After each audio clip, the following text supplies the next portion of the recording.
Welcome to Content with Character, the weekly podcast that'll give you the momentum you need to create content with more ease, clarity, and laughter. I'm your host, content copywriter Emily Aborn, and I'm all about unconventional marketing approaches. I believe in your big ideas, and I'm excited to help you share them in a way that's distinctly you. Hi, welcome back. How are you doing over there? Some people I talk to right now are loving it. As I record this, we're in the throes of summer. Some people are hating it. So I hope that you're doing A-okay no matter what. And if you're in that latter camp, I'm sending you all my positive thoughts because it can be a little too hot to handle in the summer for some people. Am I right? Speaking of too hot, my brain sometimes, it feels like it is boiling over like a kettle, thinking, generating. And then I can overthink, outthink, rethink, and retroactively think my way into anything but momentum. So this episode is for me, but it's also for you if you identify as an overthinker or just a little too much of a thinker at times. We're going to talk about the importance of overcoming our overthinking so that we can gain clarity, confidence, momentum, and just really quiet that noise and that spiraling inside of our heads. Case in point, on the topic of overthinking, I have been kind of in the middle of choosing new podcast music and possibly some other changes with the podcast. And in the in-between, I've been cycling, you may or may not have noticed, between intro music with the current wording as well as no intro music or just intro music where I'm just introducing the episode as I go.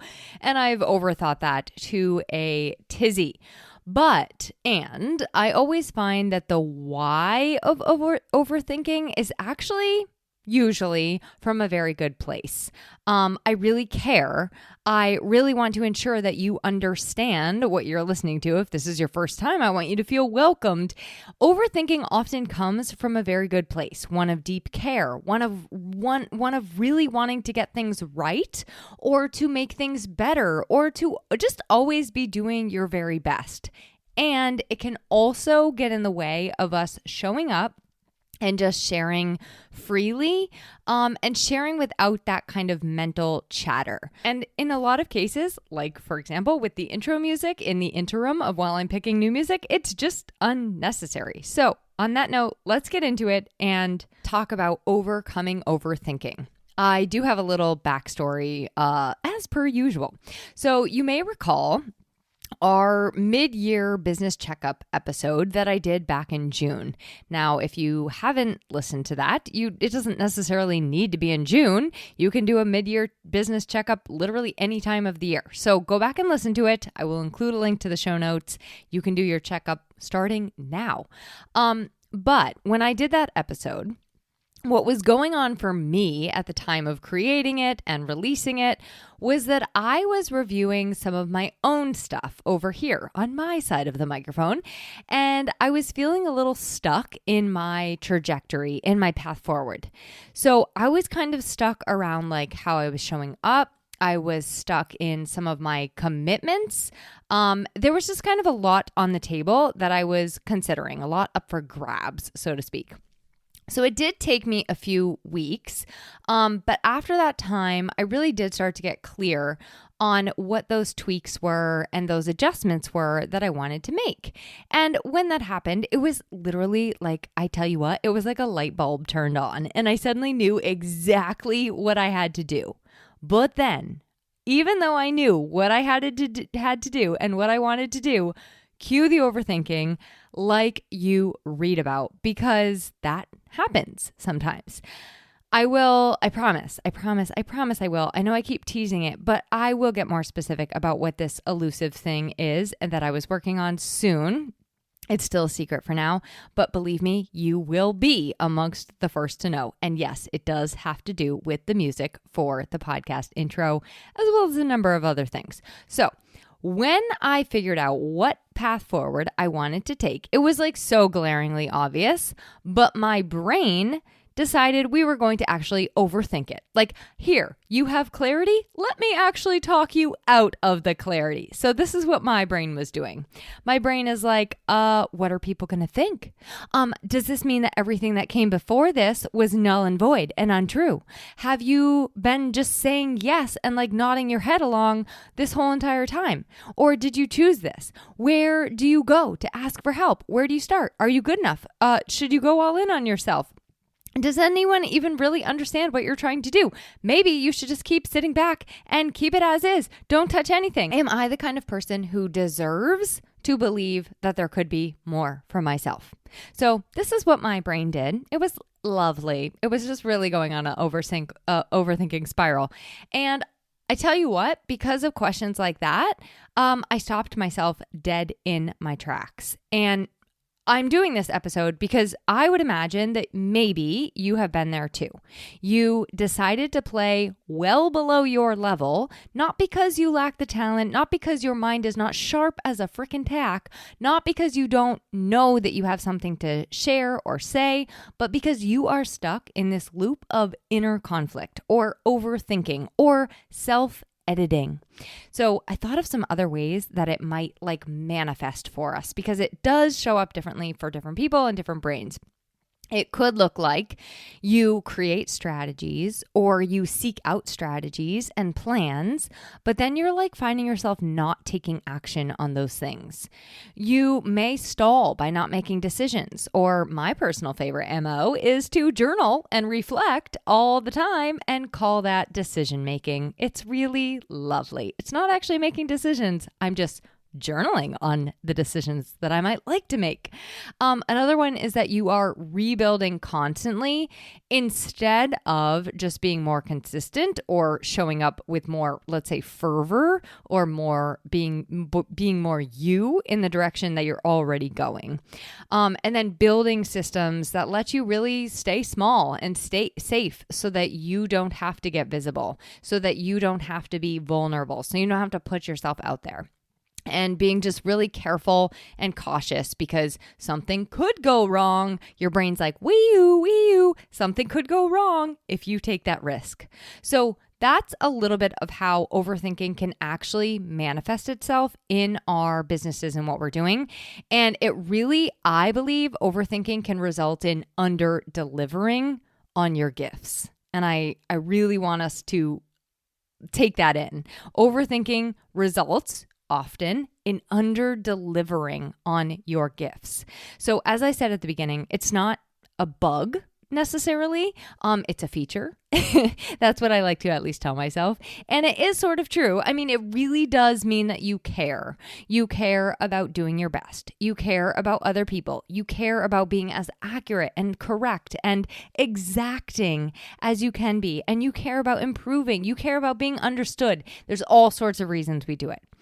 It does often pop up when we are not clear on what we actually want or we're afraid of judgment. That's where mine really raises its hand. And I'm raising my hand alongside you if that is one of yours. It can pop up when we get into those like perfectionist loops. And it can also pop up when we just are like taking in so much of everybody else's stuff, or we have our eyes way too much on other people's papers and not on our own. So like I said, I don't think it's a bad thing to think through decisions and to think them through intentionally and thoroughly. I don't, however, think that it is ideal when the inner artist, inner critic, and inner strategist are all talking at once. In fact, I believe that is when our brains get very, very noisy. So, in today's episode, I wanted to give you some ideas on overcoming overthinking. I came up with 10 different ideas to stop overthinking. And I'm going to challenge you. I'm going to actually challenge both of us to just try like at least 3 of them next time you find yourself in that overthinking loop, or 3 of them on a regular basis. Just pick the ones that most jump out at you and you think to yourself like, okay, I could actually take that. I could do that, and then just run with that. So once you get those established, once you're like, all right, these are my 3 that help me to overcome my overthinking, then you can layer on later when it gets even more noisy up there, or if you just need extra backup. I am going to have extended show notes so you can see all 10 of these written out. I just thought that would be helpful. So just follow the yellow brick road, or in this case, yellow pointing finger emoji in the show notes, and you will get to the extended show notes, and then you will be on your merry little way. And if you don't know how to find the show notes, it's usually like in your podcast app when you click on the episode, the individual episode, to expand it, or you can always go to emilyaborn.com. You'll find content with character at the top of the page, and you will again be on your merry little way.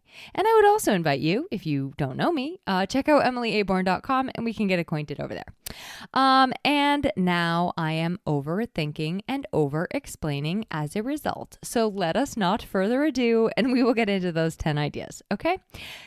Idea number 1 is to create a decision-making rule that works for you. So my recommendation here is to decide how long you will let yourself decide. You could set a timer for some of that smaller stuff, or you can do what I do. I establish a date to be determined by. So let's just say I have an event, or honestly, it's actually for me like as simple as like if I'm choosing soap dispensers for my house. I will email myself on the day that I'm going to make a decision by. So I will like say to myself, soap dispensers, and I will email myself on that day. That is the day I am committed to doing my final research and making a decision by the end of that day. It's also helpful, like if I'm going to an event, I will do the same thing. I'll be like, I have to decide by like, yes, I want to play it by ear, but I have to decide by XYZ. So I'll email myself on that day with the link to the event, and I'll make my decision that day. It's also helpful to create a decision day, like that you maybe have time to, if your decision involves research or like looking at different things, you can put a day that you actually are going to have the time to make that decision. And if you need additional backup, like if you need to take a walk to think about it or talk to somebody to think about it, that gives you really a container for everything, not just like this endless pit of not making a decision. Loose ends like are not actually really very good for our brain, and they're also not very good for the other people in your life. Like I know everybody loves to keep their options open, but it's not always really conducive for a reciprocal relationship. So I would just think about that. Consider that. Your decision making is really good for both you and your and everybody else around you. So usually the faster that you make a decision, the faster you can learn. Here's what I love. The faster we fail, the faster we know we failed. So the faster that you make that decision, the faster you can learn, well, that was not the right one, if Lord knows you accidentally make a bad one. Because in reality, that does happen from time to time. We don't always make great decisions, no matter how long we take to make the decision. So if it doesn't always translate into a better outcome, you will have at least learned that sooner rather than later. And some things, I mean, honestly, no matter like how much you sit there and try to deliberate, some things are just in the hands of fluke, and you don't know that until you've made the decision, moved forward, and then you get the information from there. Overthinking, overcoming overthinking. Idea number 2, ask yourself what you really want. If overthinking is often tripping you up, please do not poll all of your friends all the time. I have done this so many times, and there are people who deserve to have a say for sure, but there are also people who don't. There are people who do not have a clue as to what I'm talking about. There are people that I outsource my decision making to that do not deserve to have that responsibility. So you will almost always go further down your rabbit hole and increase your overthinking the more inputs that you add to the mix. And I'm not saying that asking other opinions is bad. I would encourage you to, before you ask somebody else their opinion, ask yourself this. Start with you. Start with, what do I want in this? What do I want out of this? What do I want this to accomplish for me? What do I want this to do? What do I want to feel? What do I really want to say? What am I really trying to achieve? Start with you. Start with what you want, and then go ahead and get that confirmation or the advice or the opinion or the feedback from a friend. I did this recently, and I noticed that when I went to go tell my friend, it was sort of like asking for her feedback, but it was also more like a woohoo, woohoo, this is what I'm doing. Aren't you excited for me? It was kind of that more than like a should I do this thing. And I do think that she would have told me had it been a bad idea, but because she is very honest, she is honest as they come. But she was also just really able to give me a feedback from that place because she could see how alive I was about it and how much clarity I had around it. And then she was able to say, okay, great. Now all you have to do is just kind of like change this or refine this, right? Ask yourself, what do you really want? What do you like? What do you want out of this? Start with you. Number 3, zoom out. Will this matter in 3 months from now? This I literally need for getting dressed in the morning. I can take a molehill of something like, putting on jeans and a t-shirt, and I can turn it into a mountain of things that did not feel right, look right, or what would they think if I wore that? Is this too bold? Is this too tame? Is this too boring? Is this too lame? Like, honestly, that is what happens over here. So how I overcome that is I ask myself, is this going to matter in 3 months from now? Is it going to matter what I wore to my therapy appointment 3 months from now? Probably not. It is a very good question for a lot more than just choosing your outfits, right? It is a good question to help you move through with a far more practical and realistic mindset. Like, I don't need to overthink this because the implications of this decision are not that gigantic. It will not matter in 3 months from now. So number 3, zoom out. Will this matter in 3 months from now? Number 4, create before you consume. Obviously, this is not my original idea. This is literally everywhere on the internet. It is advice touted by writers and creators everywhere. Create before you consume. It is honestly the best advice I can give anybody who is constantly in the research mode, the reading what other people are doing, the scrolling, and all the while they're not doing anything because they're overthinking it. So I do find that consumption, overconsumption, let's call it. It floods your brain with like noise and comparison and confusion, and it can cause you to lack clarity. It can cause you to overthink. So creating before you consume, creating more than you consume, it quiets all that. And it really does help to strengthen your inner voice, what you feel about it, right? What you think about it. So do it first, write it first, record it first, and then Google it, and then go look at what other people are saying. Create before you consume. Number 5, remember that not everything is a permanent declaration. Sometimes we overthink things like little things, like posting or saying something in a podcast or something that we wrote, because we think to ourselves, I don't know why we think this, but we think it's like the final word. Or as soon as I say this, it is going to be set in stone forever. Guess what? I am allowed to say something and then also change my mind. I'm allowed to play around with my intro music as much as I want. So are you. You're allowed to say something and then you can go back and change your mind. It is shocking. I know. But you're allowed to say something, then you can go back, you can back out of it if you decide it's ultimately not for you. I mean, I would not make this a habit, of course. Like, I'm not saying be wishy-washy. I'm just saying life is kind of one big rough draft, and we are constantly moving around and shifting, and there are very few things that we are making for decisions that are actually permanent. So push that pencil, create the momentum, take one step towards drafting the thing, and remember that it's not a permanent declaration. I find when I'm up against this one, the best content ends up usually being what I almost did not say, what I almost did not create, what I almost did not post. So take that for what it's worth. Number 6, pick a lane and challenge yourself to stick in it for 90 days. Stick to it for 90 days. I always have this golden rule of 3 months, 3 tries, 90 days. You don't need to pick the perfect lane or the right lane, but just make a decision, stop pivoting or overthinking every single time it gets uncomfortable, and tell yourself, you know what? I am going to stay the course for 3 months. I'm going to stay the course for 90 days. I'm going to choose a service, a message, a client type, an episode focus, a name for my podcast, and I'm going to go. I'm going to market it, sell it, talk about it constantly for 90 days. So often we like to think, and I think that we to some extent do think that people are supposed to have it all figured out from the start. But so often I find that you don't actually figure it out until you start and until you give it a little bit of time to marinate. So try picking a lane and sticking to it for just 90 days. Be like, I'm committing to this for 3 months. Number 7 is to create a system. This is like probably my biggest help when it comes to overthinking. I have systems and I have things that I do on the regular so that I'm not constantly trying to make new decisions. So the way I overcome it is I use routines and systems, and then I find myself reducing my decision fatigue. It works wonderfully.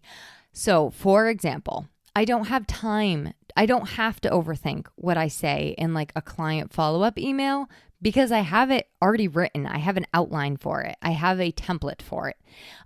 Maybe you take the overthinking out of what you post because you create yourself a system, a content plan. Automation is another good idea for this. Like, oh, let's just say your calendar is up for grabs without that system in place, without that calendar link in place. Maybe you think to yourself, oh, I should be offering more dates or times, or you create this weekly schedule because there are just so many options. But instead, you could just make it so much easier for yourself. You could have a system around your scheduling and then tailor that to whatever you need and don't work outside that system. Then you're not always overthinking it. So systems really can be an overthinking savior. And I do have a quick word on that. Don't let that be a pass for not taking time to look at why you're overthinking or what you're overthinking in the first place. So for example, if the issue really is your calendar, why are you so worried thinking that everybody else's time is maybe more valuable than your own? Or do you believe that you should be more available? Or what does it mean if people don't have access to you immediately? So really get to the bottom of it and look at why you might be overthinking what you're overthinking in the first place before you put that system in, because there is information in there that is probably very helpful for you in your personal growth and probably very helpful for you in the system as a whole. So that's very important. Number 7, create a system. Number 8, remember that done is better than perfect. I'm not a perfectionist, but I know a lot of people who are, and I watch them do it all the time. They build this idea up in their mind of perfect, quote unquote, and they can't send out a single thing until it's perfect. So if this is you, I would just say, tell yourself to ship it. Ship it before it's done, meaning that done is better than perfect. When it comes to getting eyeballs on your services, your products, your business, public is better than private. So share it, ship it. In the game is better than in your head. And releasing it into the wild is going to always be better than just having it sit there on your little Google Doc. So if that concept feels really, really hard to you, it means that you should probably be choosing this one as where you begin and working on it more, and just ship things a little messier. And when I say messier, I know you. If you are a perfectionist, your version of messy is still like A++++++. So ship it before it's ready. And number 9, guess what? Number 9 is our last one. I thought there were 10, but there's only 9. So there you go. I'm shipping this before it's done. I'm not even going back to the beginning and editing it. Lastly, number 9, detach from putting your worth into the outcome of whatever you're overthinking. So this might be detaching your worth from your business. It might be detaching your worth from what you're creating. It might mean that you allow feedback on your work and you don't take it to mean, oh, well, I'm horrible, I'm lazy, I'm unintelligent, I'm a piece of trash of human being. Ask me how I know about the specifics of that last one and the language that overthinking likes to use. But your performance, what other people think, how others receive things, your business's success, the outcomes of things, none of these determine your value or make you less worthy. None of them, no outcome makes something wrong with you, okay? No matter what. And I mean that. And I want you to believe that for yourself too. So number 9, when you are finding yourself in these overthinking spirals, detach from putting your worth into the outcome of the decision you're trying to make. I think that's it. I hope that this was fun and not too scary and also helpful. And I hope it didn't cause you to overthink more somehow. I am over here probably overthinking and hoping that this episode was valuable at all. But I'm going to lock arms with you and we are going to overcome overthinking together. So from here, like I said, I'm challenging you to choose 3 of these things that you want to kind of make your regular things that you're doing right away.